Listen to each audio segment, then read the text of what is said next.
Benjamin Netanyahu സമാധാനത്തിന്റെ serial കൊലയാളിയാണ്.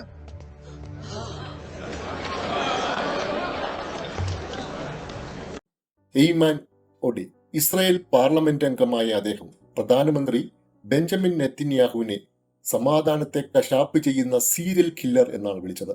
തുടർന്ന് അത് കേട്ടിരിക്കാനുള്ള സഹിഷ്ണുതയൊന്നും ആ ജനങ്ങൾക്കുണ്ടായിരുന്നില്ല. അദ്ദേഹത്തെ പോഡിയത്തിൽ നിന്ന് തൂത്തെറിഞ്ഞു. അദ്ദേഹം തന്റെ പ്രസംഗം തുടങ്ങിയത് ഇങ്ങനെയാണ്: ബെഞ്ചമിൻ നെതന്യാഹു, ഞാൻ നിങ്ങളോട് ഒരു കഥ പറയാൻ ആഗ്രഹിക്കുന്നു. ഗസയിൽ നിന്നുള്ള 32 വയസ്സുകാരനായ മുഹമ്മദ് അബ്ദുൽ ഹുസന്റെ കഥ. യുദ്ധം തുടങ്ങുന്നതിന് 2 മാസം മുമ്പായിരുന്നു അദ്ദേഹത്തിന്റെ വിവാഹം നടന്നത്. അതിനുശേഷം അവരുടെ ജീവിതം സ്ഥിരതയില്ലാത്ത ഒരു യാത്രയായി മാറി. ഒരു സ്ഥലത്ത് നിന്ന് മറ്റൊരു സ്ഥലത്തേക്ക് നിരന്തരം മാറി താമസിച്ചുകൊണ്ടേയിരിക്കേണ്ടി വന്നു. അവസാനം അവർ ഡേർ അൽ ബൽഹിലെത്തി. ഓഗസ്റ്റ് 10-ാം തീയതി അദ്ദേഹത്തിന് ഇരട്ട കുഞ്ഞുങ്ങൾ ജനിക്കുന്നു. ഒരു ആൺകുട്ടിയും ഒരു പെൺകുട്ടിയും. ഏറെ ബുദ്ധിമുട്ടേറിയ ഒരു ശസ്ത്രക്രിയയിലൂടെയാണ് ഡോക്ടർക്ക് ആ കുട്ടികളെ പുറത്തെടുക്കാൻ സാധിച്ചത്. അവരുടെ ആദ്യ കുഞ്ഞുങ്ങളായതിനാൽ ആ സന്തോഷം പറയാനാകാത്തതിലധികമായിരുന്നു.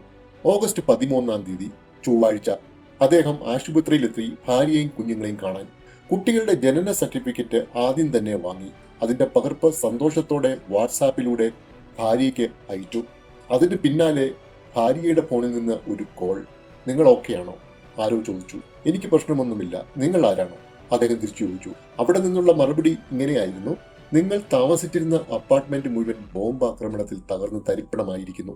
അത് കേട്ടയുടനെ തന്റെ കുടുംബത്തെക്കുറിച്ചുള്ള ഭയം അദ്ദേഹത്തെ പിടിച്ചൊളിച്ചു. അദ്ദേഹം ഉടൻ ആശുപത്രിയുടെ റിസപ്ഷനിലേക്ക് ഓടി.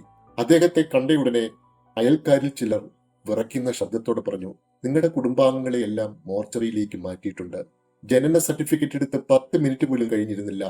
അപ്പോഴേക്കും അദ്ദേഹത്തിന് തന്റെ കുഞ്ഞുങ്ങളെയും ഭാര്യയെയും എല്ലാം നഷ്ടപ്പെട്ടു കഴിഞ്ഞു. ഇന്ന് ഗസയിൽ നിങ്ങളുടെ സംവിധാനം ആയിരക്കണക്കിന് കുഞ്ഞുങ്ങളെയാണ് കൊന്നിരിക്കുന്നത്. അവരിൽ 100 കണക്കിന് പേർ 1 വയസ്സിന് താഴെയുള്ളവരാണ്. ഏതാണ്ട് 35,000-ലധികം കുട്ടികളാണ് അനാഥരായിരിക്കുന്നത്. ബെഞ്ചമിൻ നെതന്യാഹു അവരുടെ രക്തം നിങ്ങളെ പിന്തുടരുക തന്നെ ചെയ്യും. എന്നിട്ട് നിങ്ങൾ ചോദിക്കുകയാണ്, എന്തുകൊണ്ടാണ് അന്താരാഷ്ട്ര നീതിന്യായ കോടതി എന്നെ കുറ്റപ്പെടുത്തുന്നതെന്ന്? ബെഞ്ചമിൻ നെതന്യാഹു, നിങ്ങളുടെ ദർശനം എന്താണ്? എന്താണ് നിങ്ങളുടെ വിഷൻ? 30 വർഷമായി നിങ്ങൾ സമാധാനത്തെ നശിപ്പിച്ചുകൊണ്ടിരിക്കുന്നയാളാണ്. നിങ്ങൾ സമാധാനത്തെ തുടർച്ചയായി കൊല ചെയ്യുന്ന ഒരു സീരിയൽ കില്ലറാണ്. ഇത്രയും പറഞ്ഞപ്പോൾ സഭയിൽ പ്രതിഷേധമുയർന്നു. അദ്ദേഹത്തെ വേദിയിൽ നിന്ന് ഇറക്കാൻ നെതന്യാഹു ഉൾപ്പെടെയുള്ളവർ ആവശ്യപ്പെടുന്നു. ഒടുവിൽ സുരക്ഷാ ഉദ്യോഗസ്ഥർ അദ്ദേഹത്തെ പുറത്താക്കുന്നു. ഈ വീഡിയോ ഇന്ത്യയിലെ പല സൈറ്റുകളിൽ നിന്നും നിരോധിക്കപ്പെട്ടിട്ടുണ്ട്. അതിന് കൃത്യമായ ഒരു വിശദീകരണമുണ്ട്. ഇത് ഇവിടുത്തെ സുരക്ഷയെ ബാധിക്കുന്ന പ്രശ്നമാണത്രേ.